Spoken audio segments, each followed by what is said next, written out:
व्यवस्था विवरण 26। एक फिर जब तू उस देश में जिसे तेरा परमेश्वर यहोवा तेरा निज भाग करके तुझे देता है पहुंचे और उसका अधिकारी होकर उनमें बस जाए। 2 तब जो देश तेरा परमेश्वर यहोवा तुझे देता है उसकी भूमि की भांति भांति की जो पहली उपज तू अपने घर लाएगा उसमें से कुछ टोकरी में लेकर उस स्थान पर जाना जिसे तेरा परमेश्वर यहोवा अपने नाम का निवास करने को चुन ले। 3 और उन दिनों के याजक के पास जाकर यह कहना कि मैं आज तेरे परमेश्वर यहोवा के सामने निवेदन करता हूँ कि यहोवा ने हम लोगों को जिस देश के देने की हमारे पूर्वजों से शपथ खाई थी उसमें मैं आ गया हूँ। 4 तब याजक तेरे हाथ से वह टोकरी लेकर तेरे परमेश्वर यहोवा की वेदी के सामने धर दे।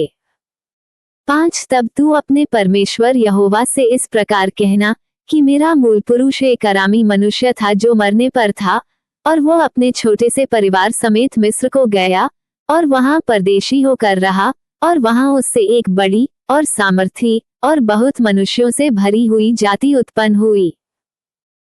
6 और मिस्रियों ने हम लोगों से बुरा बर्ताव किया और हमें दुख दिया और हमसे कठिन सेवा ली। 7 परंतु हमने अपने पूर्वजों के परमेश्वर यहोवा की दुहाई दी और यहोवा ने हमारी सुनकर हमारे दुख श्रम और अंधेर पर दृष्टि की। 8 और यहोवा ने बलवंत हाथ और बढ़ाई हुई भुजा से अति भयानक चिन्ह और चमत्कार दिखलाकर हमको मिस्र से निकाल लाया। 9 और हमें इस स्थान पर पहुंचाकर ये देश जिसमें दूध और मधु की धाराएं बहती हैं हमें दे दिया है। 10 अब हे यहोवा देख जो भूमि तूने मुझे दी है उसकी पहली उपज मैं तेरे पास ले आया हूँ। 11 तब तू उसे अपने परमेश्वर यहोवा के सामने रखना और यहोवा को दंडवत करना। 12 और जितने अच्छे पदार्थ तेरा परमेश्वर यहोवा तुझे और तेरे घराने को दे उनके कारण तू लेवियों और अपने मध्य में रहने वाले परदेशियों सहित आनंद करना। 13 और तू अपने परमेश्वर यहोवा से कहना कि मैंने तेरी सब आज्ञाओं के अनुसार पवित्र ठहराई हुई वस्तुओं को अपने घर से निकाला और लेविया परदेशी अनाथ और विधवा को दे दिया है। तेरी किसी आज्ञा को मैंने न तो टाला है और न भूला है।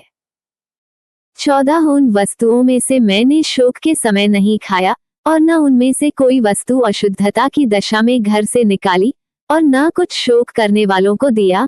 मैंने अपने परमेश्वर यहोवा की सुन ली, मैंने तेरी सब आज्ञाओं के अनुसार किया है। 15 तू स्वर्ग में से जो तेरा पवित्र धाम है दृष्टि करके अपनी प्रजा इस्राएल को आशीष दे और इस दूध और मधु की धाराओं के देश की भूमि पर आशीष दे जिसे तूने हमारे पूर्वजों से खाई हुई शपथ के अनुसार हमें दिया है। 16 आज के दिन तेरा परमेश्वर यहोवा तुझको इन्हीं विधियों और नियमों के मानने की आज्ञा देता है, इसलिए अपने सारे मन और सारे प्राण से इनके मानने में चौकसी करना। 17 तूने तो आज यहोवा को अपना परमेश्वर मानकर यह वचन दिया है कि मैं तेरे बनाए हुए मार्गों पर चलूंगा और तेरी विधियों आज्ञाओं और नियमों को माना करूंगा और तेरी सुना करूंगा। 18 और यहोवा ने भी आज तुझको अपने वचन के अनुसार अपना प्रजारूपी निज धन संपत्ति माना है कि तू उसकी सब आज्ञाओं को माना करे। 19 और कि वह अपनी बनाई हुई सब जातियों से अधिक प्रशंसा नाम और शोभा के विषय में तुझको प्रतिष्ठित करे और तू उसके वचन के अनुसार अपने परमेश्वर यहोवा की पवित्र प्रजा बना रहे।